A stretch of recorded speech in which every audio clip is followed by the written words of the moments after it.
knowledge is power, knowledge of toxic shame, knowledge of complex PTSD, knowledge of your Akasha, and really examining and being unafraid to look into your wounds and to feel your feelings and to just pass your emotions, your difficult, uncomfortable, traumatic triggers through your body. Don't stuff them. And for you as sacred intimates or lovers or friends of those people who are witnessing this, to hold space boldly and not try to fix or save any of your friends or partners.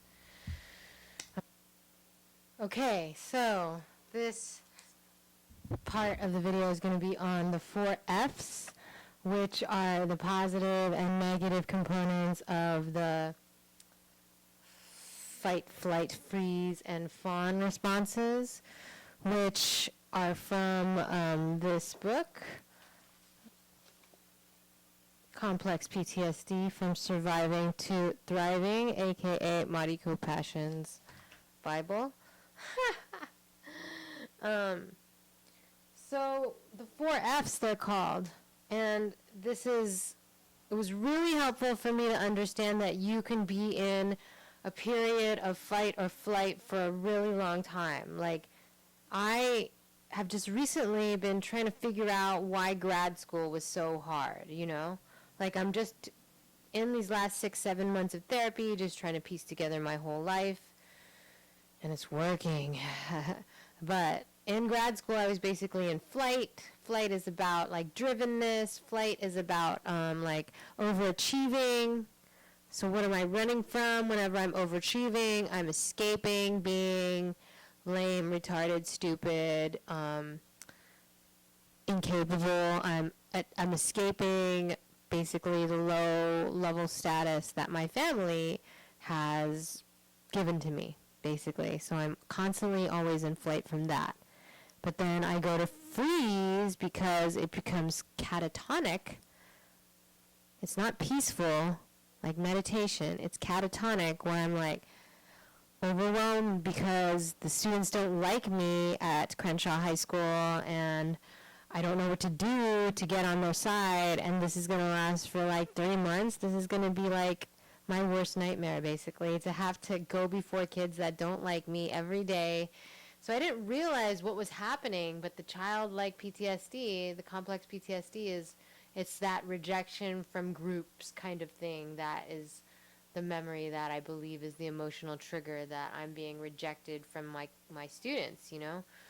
And I picked basically the hardest high school to teach at, and it was basically triggering me into a freeze mode, you know? Like, that freeze mode lasted throughout grad school. It was so difficult emotionally for me to do my work. Like, I couldn't, it was like I felt retarded. I felt like I had a learning disability, and I would cry about it and smoke pot about it, and I was exhausted, and I couldn't you know, it's like you're trying to think your way out of it. You're trying to, you know, do the left brain dissociation where you're trying to, like, research the pain away, but I couldn't figure it out, you know. I was just in a tough situation but the childhood PTSD was a huge part of it now that I look back. So the 4 F's, understanding that you can be in fight, flight, freeze, or fawn forever, but definitely it's usually beginning from an emotional trigger. So remember, we're talking about the emotional trigger of basically my property manager imitating my father wound and saying that I'm not good enough. I'm not worthy to have a dog is basically what it breaks down to. I am not worthy to have a dog. I should not even think. Who am I to think that I deserve a dog? I deserve nothing. So he's echoing the family wound. And I read another piece of this book, and it's basically the fawn freeze, the scapegoat. So I'm going to read the fawn freeze. The fawn freeze is typically the most codependently entrenched subtypes. Not all scapegoats are fawn freeze, but since fawn freeze types are both prone to extreme self-denial, many end up in a scapegoat position.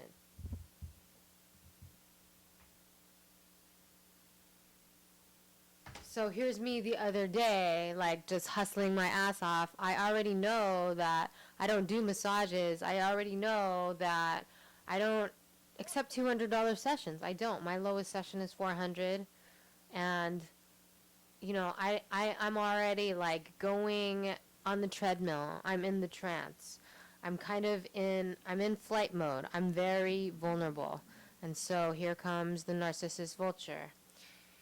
He smells me, and then I'm in freeze mode, and then he says, here's your $200. We had agreed upon $200 before, and then he gives me like $150, and he's like, here you go, here's your $200, and I didn't say or do anything and it lasted for a long time. I gave him extra time because I'm fawning, because I'm scared, because I'm having an emotional flashback to all these times when predators have more severely taken advantage of me. So I'm getting that PTSD. So there's all kinds of stuff in this book that applies to me. But that's when I'm being my most entrenched codependent, and I have that little one inside of me as well. But yeah, when you're in denial, you don't know. For example, my ex-boyfriend, my narcissist ex-boyfriend, would actually make fun of my abandonment issues, shaming me into denial. He's like, you have abandonment issues. And I would be like pushed into the corner of the nuh-uh kind of like defense, you know? Like, but I didn't realize that he was actually using my wounds against me because I was in need shame, because I was in extreme self-denial. And I didn't really uncover that most of this is from toxic needs shame, because I didn't discover this until way, way after that breakup. But, you know, that's a subtle thing, that someone is teasing you in a way, like, but I'm in denial that I even need love because I've been shamed my whole life for needing, you know, anything. So I had to think, when was I ever in fawn freeze, you know? Like, the person that I'm scared of is my sister in the family dynamic. And I'll show her picture later. But Christina can put me in a fawn freeze, which is, you know, basically like this.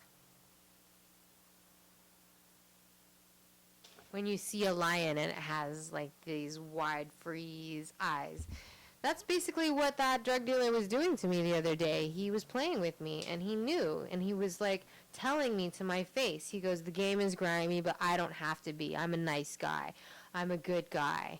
I hate when people take advantage of me. I was just trying to like leave them better than I found them. So he's telling me how he's like ripping me off at the same time, but telling me that he's a nice guy.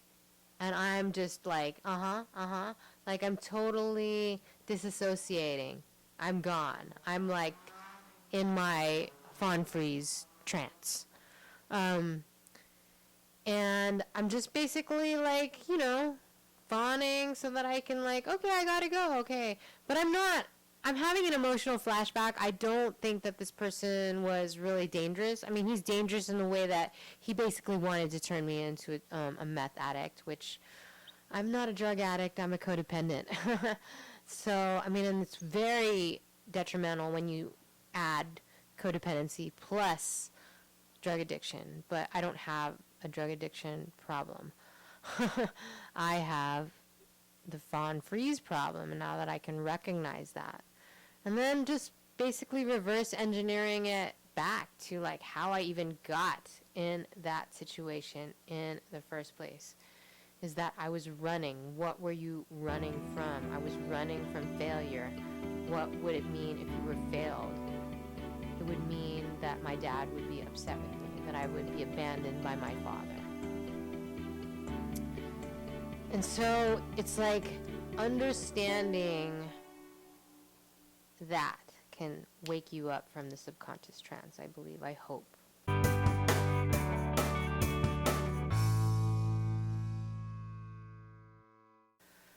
But yeah, this history that I have, I call my Akasha, the remembrance. And this is the imprint of all your trauma, all of your ancestral wounds that are just in the skies, in the aura above you, and you carry it with you. But I think that, you know, you have to learn how to manage it. And I've been growing into my path and just understanding, you know, like how much my narcissistic family pattern, just even saying narcissistic family pattern, and reading these Reddits on Raised by Narcissists, like, wow, I never even identified as being raised by narcissists. Understanding that my codependency came from somewhere and there aren't substance abuse problems. I'm the only one who has a substance abuse problem, if there is any. But CPTSD is the reason why I feel loved when I smoke weed. Because there's something very young, early attachment trauma that happened to me. So it's no real use asking my parents, what happened? Did you breastfeed me? You know, like, there's things that I can infer based on how I'm acting. And with this book, more and more of my Akasha is being unlocked to me. And I just feel like light is cracking open out of this darkness. Because understanding is enlightenment. How can it not be? And it's become calmer. My body feels better. I've moved the pain in my body. I feel normalized now. I think, you know, I'm starting to feel like Genki again, like pretty positive. I'm getting good clients calling me. People are understanding the value that I bring, and they are in alignment with my offer. Oh, right. I gotta pay you. That's right. Here you go, Totes. Here's $500. Don't spend it all in one place. Here, I will actually put it in your little bag for you because I'm such a charming guy. I'm so helpful, Totes. I'll help you out, my friend. Here's $500, okay? Alrighty, don't spend it all in one place. Okay. That was a reenactment of the hybrid types that are codependently attracted to each other in relationship violence, or not just relationship violence, just in life. I was, you know, there's hustles. I was just hustled the other day by a drug dealer. There are predator types that rob people, that invade homes, that fucking rape people, that are not nice people. And those types, I just had an epiphany, are all, you know, these types. They are vultures, and they're hunters, and they are FIGHT FAWN, because they also had some childhood trauma issues, right? They had to fight, they had to bully people to get what they want, but they're kind of charming bully, so they fawn. Like at first, this guy was actually jumping through my hoops, and he was, you know, trying to be a nice guy, and he wasn't. He was playing the game, and he was trying to sound like he needed, I don't know, but I knew that there was something up. He wasn't sounding like a true seeker, but I was lowering my standards basically because I was in fear of not achieving my money goal, and me not achieving my money goal was going to put me in toxic shame from my father wound. And it's all explained in Complex PTSD, and it's explained in such a way that it's like, oh my god, they're just describing me basically, so then I could like figure out, you know, I think that the more that you understand what's going on, you're just, and I know that something has moved out of me, because yesterday I had some crazy ass pains in weird places, like in my bones. So stuff is moving. Trauma moves. Trauma lives in the body, but you don't have to live with it forever. I think the more that you shine light on your behaviors and you're not in subconscious lizard brain autopilot, then you have a chance of stopping these movements. So my whole thing with the property manager is him fight fawning, and I'm fawning reluctantly because he's my property manager, and then finally oh wait, that's different. Then finally I fight. Okay, so now we're on the drug dealer, who, once I get up to his Waikiki apartment, I realize that he is a drug dealer and he's not, a nice guy that needs a massage. But I kind of already knew that. I was already in the subconscious trance. I can't really, determine which goes from where, but basically as soon as I eye gazed with him, this was me.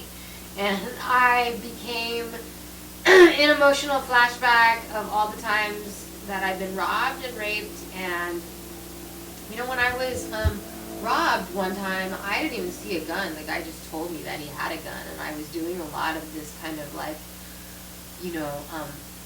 hypervigilant alertness of handing over money and just not sure of what was going to happen, if I should fight this person or if I should just listen to this person. In the end of the day, I reasoned that I should just comply. I don't know, so that's what's wired in me. I want to be more of a fighter. I think I'd like to be in those situations. But in this one the other day, the guy was really scary and big, Tongan. Anyways, this was me in the captors. They catch people who are in FAWN freeze. So this is Totoro and me in freeze mode, right?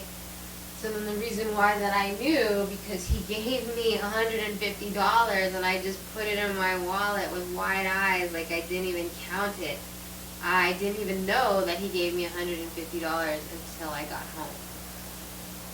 So that was the first indicator to me that I was in a subconscious trance. And then this book talks about dissociative trances that happen as a result of the, basically it's the original father wound, which is the abandonment wound, trance-like behaviors, which is, I hope that I can find that. So he helps people who have complex PTSD understand why they do the things they do, why they attract the things why they have problems with relationships, like rageaholic narcissists, that's my dad. And then there's something called the narcissist in codependent clothing. My friend's father is this type of charming narcissist. When you meet him, he lures you in with questions and elicitations that make you feel like he is interested in you, but within a few minutes, once you've taken the bait, he suddenly shifts into monologuing like it's a filibuster. This particular type often masters the run-on sentence, and there is nary a pause to interject or even offer an excuse for escaping. You have become a captive audience, and your release will not be procured easily. So that's Phil, his whole, just 15 minutes of complaining to me every single day I walked in the house, and I was doing that for 6+ months. And with all of the texting, slowly I'm teaching him how to treat me. The other epiphany that's happening is the flight type and the obsessive compulsive defense. Extreme flight types are like machines with the switch stuck in the on position. They are obsessively and compulsively driven by the unconscious belief that perfection will make them safe and lovable. They rush to achieve. They rush as much as in thought as they do in action. Hustle, hustle, hustle. Money will make me love. Hustle, hustle, hustle. I have to pay the rent. I have to get this dog. I have to prove him wrong. I don't want his love.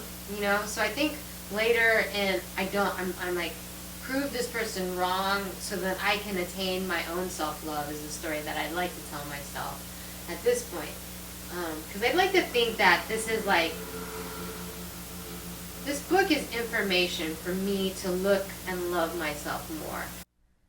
So I wanted to elaborate on abandonment depression because even as I admitted on camera that I have abandonment shame, even though I was in flight from basically my father's rejection, that it was hard. I felt embarrassed. I felt the shame again.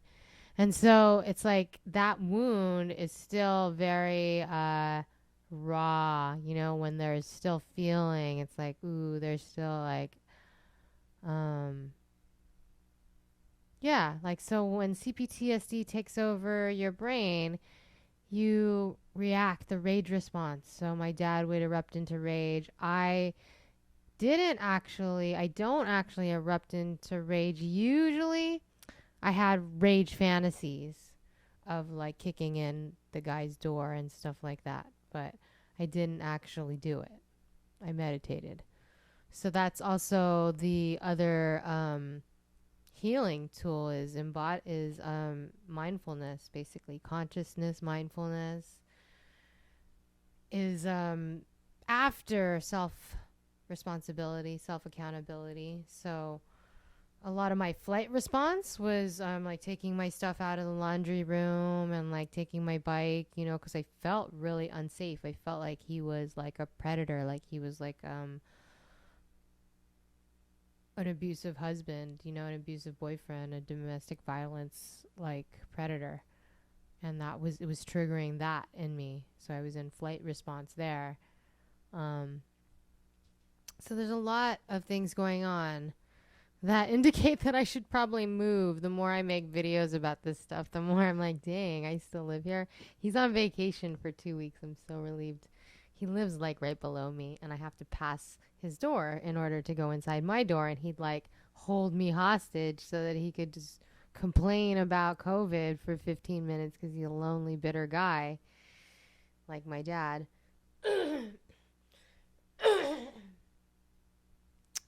So if you read this wonderful book, Complex PTSD From Surviving to Thriving by Pete Walker, you will be able to assess your 4F type. And the 4Fs are fight, flight, fawn, freeze. These are normal, primal animal responses for survival. But people who have complex PTSD get stuck in one or more of these zones, maybe programs that could last their lifetime. Like grad school, I was like in permanent freeze, you know, because the kids didn't like me and there was nothing I could do to gain them back. So it felt a lot like my sisters, you know, the rejection from my sisters. But so if you're a flighter, this is making a chart. A trauma chart is also this is what I did. I broke it down into like all my different responses and like major emotional. You have to be able to name your emotional triggers, you know, like you have to reverse engineer, like go backwards and think, and like it just gives your brain something to do. It's soothing for me. And sometimes you're like totally hallucinating, but it helps you to like feel productive. And I think I don't know, you know, I think it's been productive for me. So today I stood up to my property manager, and I told him in one sentence, I was like, can you please change my name back to Mariko? I don't even like Mari. It's like my ex-boyfriend. He used to call me Mariko. No, Mariko. Mariko. And I didn't like that either. Mariko. That same ex-boyfriend, he would make fun of my abandonment depression. He's like, you have abandonment issues. Like, he would tease me about my abandonment issues. And I reacted in a rage response to him, and I started punching a dresser until I started crying. But that kind of rage response is all childhood PTSD. And I didn't know what it was until 2 months ago. So hallelujah, I feel like I've just discovered gold. So there was one incident a couple before the dog incident that my property manager was like inviting me to use his barbecue pit. And I already get accosted to listen to his bullshit for 15 minutes a day. I don't know, really like to like, and I do my laundry. I was doing my laundry in his thing, his room. So he'd have an excuse to text me that whole Sunday, your laundry's done, ready, blah, blah, blah, which is totally not necessary. Like, I don't need you to text me and tell me my laundry's done. Oh my God. Just thinking of it makes me ill. But so now I go to the laundromat and I took my bike out of his backyard. So I'm taking self-responsibility, and so practical things are the first steps. But then that happens to fit into my flight. So like I'm totally like in flight mode. And then that flight mode, like the emotional trigger was when he was like rushing me to use his barbecue pit because the coals were hot. He's like rushing me. Oh my God, the coals are going to get cold and stuff like that. Rushing. And then it's not even his food. And then I rush to his house with my slippers, my outdoor slippers on, and he gets mad because of that. So then I start to identify it's like the dad's rushing rage that's the emotional trigger. That causes when my dad's like super rushing in this rage fit, like he's chased me up the stairs, he's kicked my dog down the stairs. I freeze, right? Because it seems to come out of nowhere. I'm never prepared for it. Like, you know, and it totally has changed my brain wiring and my brain. I'm sure of it because it caused me to wear my shoes in the house, basically. Like, I was just like, you're like rushing to escape the wolf at your feet, basically. Like, that's the subconscious brain program that goes, right? But the root of that is abandonment, because when my father's enraged, he's not loving me, right? He's raging, he's not loving. But then that's a faulty sort of, it's a faulty, what is it?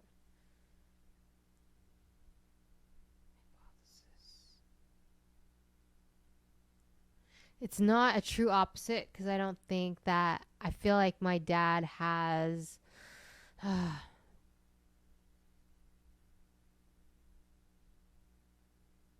he's just emotionally unavailable. Emotionally unavailable is a good one, right? Like I call my mom mentally ill. So these are like good, neutral words. He's emotionally unavailable. So he's not able to really like the opposite of him rushing and raging. There isn't really like he's been my friend and he was like affectionate. He tries to hug and stuff, but I really think there comes a point where you need to have words, deep stuff, and he's not able, he doesn't have the emotional intelligence, or he hasn't chosen to acquire it. I think that everybody needs to learn. It's a language. It's an acquired skill. Like these are like I'm reading this book right now this week. So learning new words like CPTSD wasn't even a word in my vocabulary until 6 months ago. Narcissist family structure, narcissist parents. I didn't even know that my dad was a narcissistic abuser, and that's why I'm codependent. Like I feel like I'm waking up to being like, I looked awake, right? I looked pretty awake to you a week ago, but I really was still asleep. So that's like really crazy.